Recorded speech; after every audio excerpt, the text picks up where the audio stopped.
pay a premium for the unique item. Money is not the consideration, which now immediately means you are offering a price discount for a customer that doesn't want it.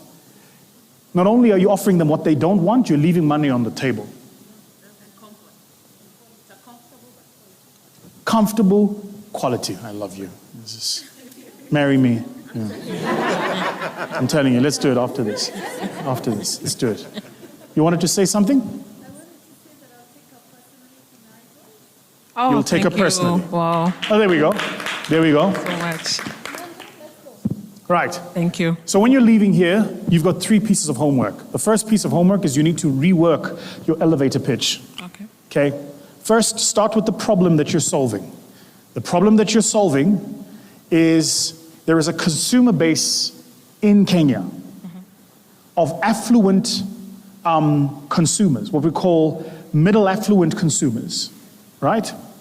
Who want bespoke pieces of furniture that are timeless, good quality, and they're willing to pay for them. That's the problem that you're solving. You're not solving a money problem. That's the problem that you're solving. And around this proposition, you have a community of who these consumers are. So let me tell you a bit about these consumers. As it appears to me, just reading the sample in this room, none of them are male. So they're all female. As it appears to me, based on the sample in this room, they're between the ages of 25, maybe 27, and 45. They're clearly very driven. That's why they're here. They either own their own businesses or they're middle management to executive level in corporate. Yeah? Their home is their pride and joy. So what they're looking for is a way for their home to be unique without being loud.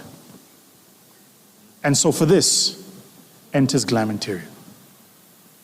So when you go see the company she's going to connect you with, you're not going to say quality, you're not going to say lifetime, you're not going to say affordable. What you're going to say is timeless, comfortable, bespoke, affluent. That's the conversation. Wow. Thank you, Anne. You can sit. Thank you.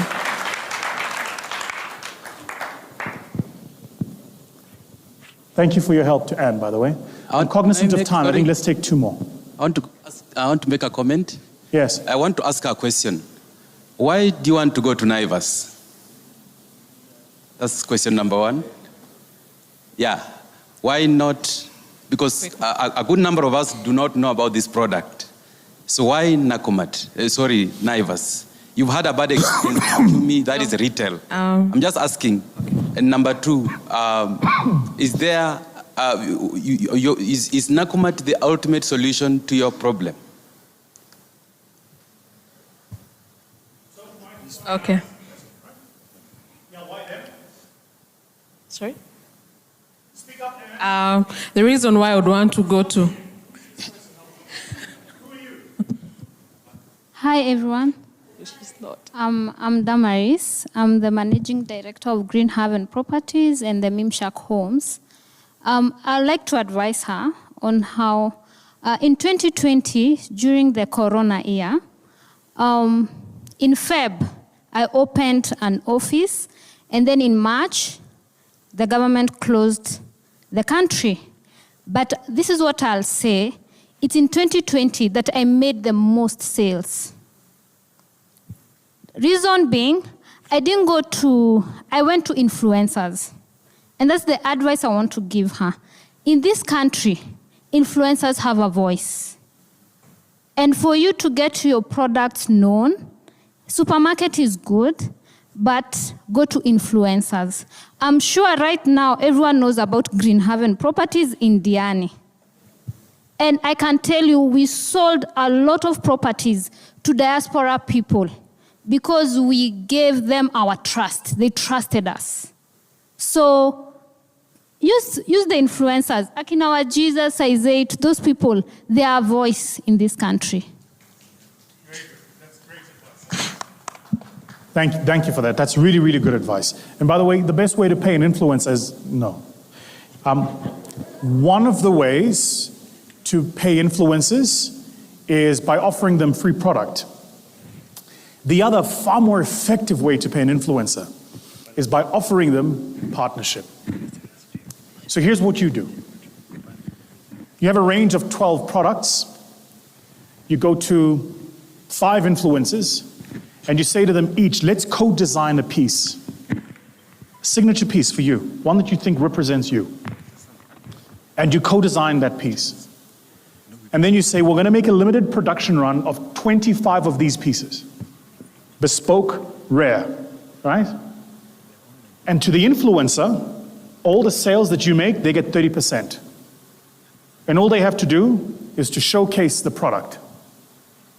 So you get marketing, new customers, share of wallet, share of voice, and you get a person who's going to be promoting for you. And really all you have to pay them is 30% of new sales, not money from your actual business. You have to get creative. But the influencer idea is a brilliant, brilliant idea. It's a very effective way of getting customers to buy. Okay. So all of us here will help you by sending an email to the retailers you want to talk to. You're going to get some influencers. And the next time I see you, you'd better be doing $100,000 a month. And remember this, the place that you do business in should be the place that you do business from. That's the comment she made about the diaspora. Your market's massive. It's not just the people down the road. So stop thinking about the retailer that's got that market. Think about how can I reach people in other parts of the world to buy my product as well. Okay, yeah? How long have you been in business? Since 2014? All right. You're gonna have to come out of your shell a little bit.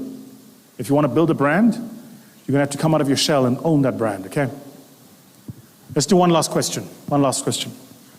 Okay, let's be cognizant of our online audience. Remember, this is a hybrid event. So there are a couple of questions that are coming from our online audience. There's a lady called Anastasia Njuguna who has 2 questions for you. So here she goes. The first question is, how do you, Vusi, organize yourself to handle all this work on your plate?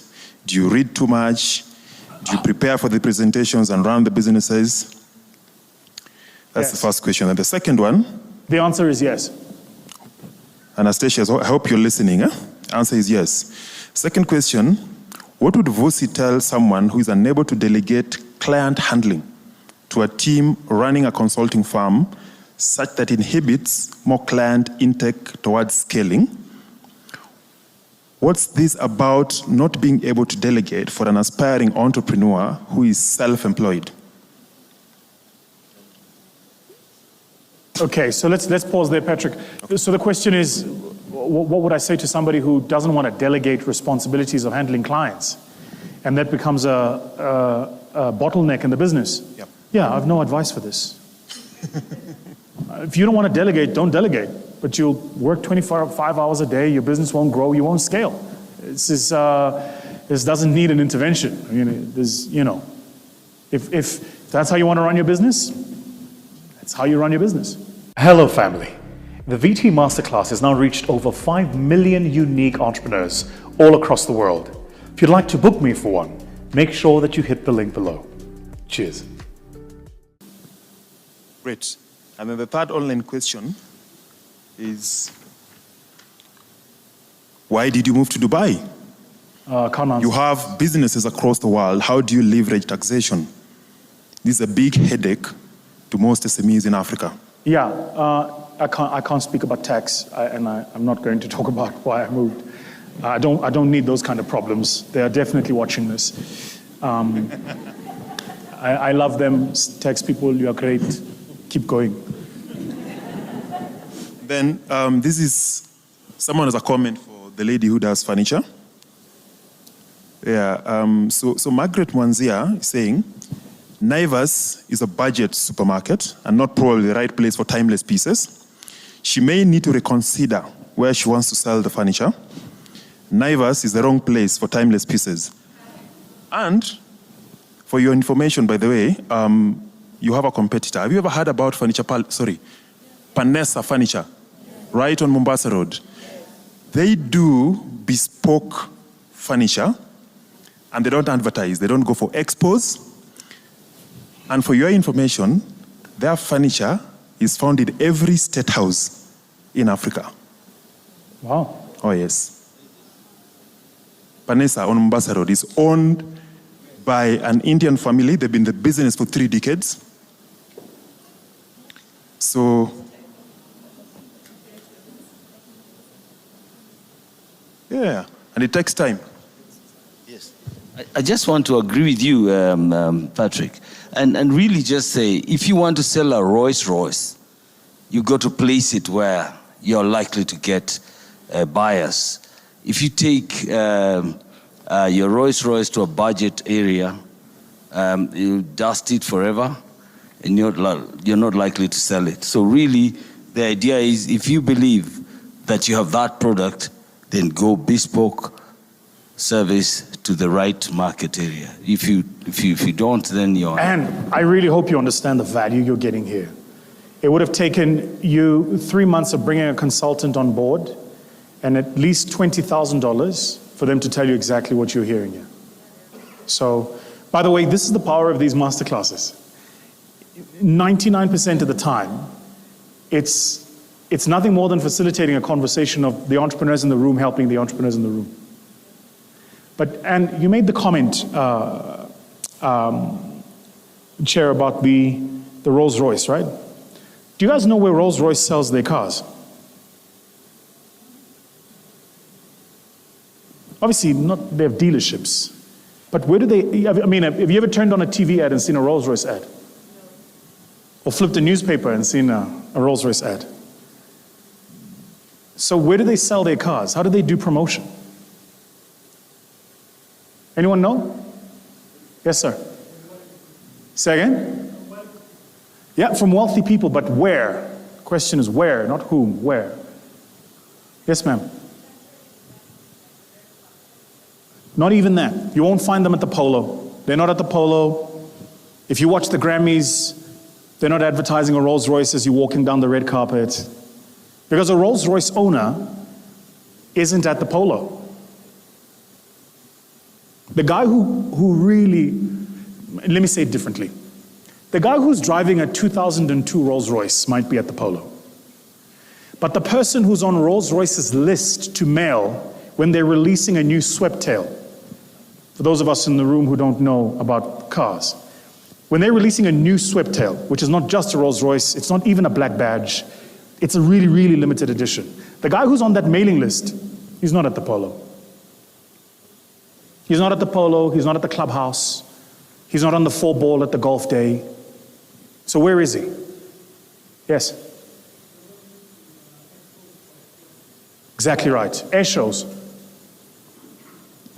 So Boeing is showing their latest plane, Gulfstream is showing the latest private jet, right next door Rolls-Royce. That's where you find them.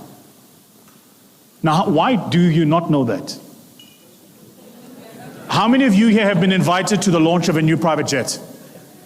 I rest my case. Does that make sense? I rest my case. That tells you everything you need to know, everything you need to know, everything you need to know, everything you need to know. So some of the things you buy because of what they buy you access to. Yeah, I won't say more on this, but I've said enough. So that's where Rolls-Royce will exhibit their products. I'm a petrol head. Lamborghini. How does Lamborghini reach their consumer? First, let's think about the story of Lamborghini. Do you guys know the story of Lamborghini? Lamborghini, the owner, the old man, used to make tractors in Italy. He was the #1 customer to a supercar manufacturer whose name was Enzo Ferrari. He was Ferrari's #1 customer by volume. And he had, I can't remember which Ferrari it was, it kept breaking down. And he went to Enzo and he said, why does this car keep breaking down? And Enzo said to him, because you don't know how to drive supercars. He said, oh, really? I'll show you how to make a supercar that doesn't break down. And he started Lamborghini. So the question I ask, Where does Lamborghini reach their market? Say again? Formula One? No, Ferrari does this. Ferrari is on Formula One, McLaren is on Formula One. Not Lambo. Any takers? Movies. When was the last time you watched a movie with a Lamborghini in it? No producer spending that kind of money to crash a car. Forget it. It's not happening. Anyone? Aston Martin. How does Aston Martin market their product? James Bond. The name's Bond. James Bond. Now, the character James Bond works for the Aston Martin car because of the way an Aston Martin drives. You'd have to drive one to get it, but the character of an Aston Martin is very different to the character of a Lamborghini. You can take an Aventador, which is a V12, and take a DBS Superleggera, both V12s. They don't drive the same. The one would be like dating Kim Kardashian. The other would be, let's get this right, like dating the Queen. They're different, very different. So how does Aston Martin reach their users? James Bond. It's the guy who wears a suit. It's the undercover agent. Gets all the girls. It's a lot like this. Single colors, always solid colors and dress. Not loud, not ostentatious. This is why you've never watched a hip-hop video with an Aston Martin. There is? Yeah, that guy didn't have money for the Ferrari. He didn't have. If he had money for the Ferrari, he wouldn't have put the Aston Martin on it. Because it has a different appeal. The Aston Martin owner, I think the last time I checked the stats, it said something like the average Aston Martin owner is about 48 years old. Like way above this. Right? So when you show, but the point is, it communicates something differently. This is important, and for you, because your brand is an extension of the customer's need to say something. So you got to figure out what do your customers need to say, and how do you use your brand to give them the ability to say this, right? So where do you find a Rolls-Royce? When they're launching different airplanes at air shows. That's where you'll find a Rolls-Royce. Lamborghini doesn't do events. That's why you couldn't answer that question. They don't. Lamborghini has Lamborghini events. And for you to get invited to the event, you know you get invited to the event, a Lamborghini owner has to recommend you. So what do they know? That a Lamborghini owner probably knows somebody who can afford a Lamborghini. So they're not running ads on Twitter, they're not promoting stuff, they're not doing this. But when they launch the new Countach, which is the montage, the homage really of the old one in the 1980s, in my mind the greatest Lamborghini ever made, the Diablo, second to this, the Countach. But every time they launch, the only way in is if somebody invites you in. They don't care how much money. You could be on the cover of Forbes. If you don't have an invitation from someone in the circle, you're not coming in.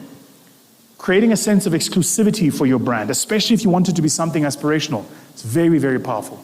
Denying people the ability to get in. Have them waiting in a long queue. That's why I said when you do the promotion with the influencers, do a limited run on purpose. On purpose. There are only 5 of this available, and they will never be repeated again. And that's how you build, right? Very important to this. Very, very important. Very, very important to this, right? Very quickly, you spoke about limited editions, right? Yes, yes. So in the early 2000s, Lamborghini had the V12 was before they released the Aventador. Car guys, what was the V12 before the Aventador? So we had the Diablo, we had the Countach, then the Diablo, Murcielago. Okay, they had a Lamborghini Murcielago, right? They launched the S, which was the Murcielago, then the S was like the limited edition, then the SV.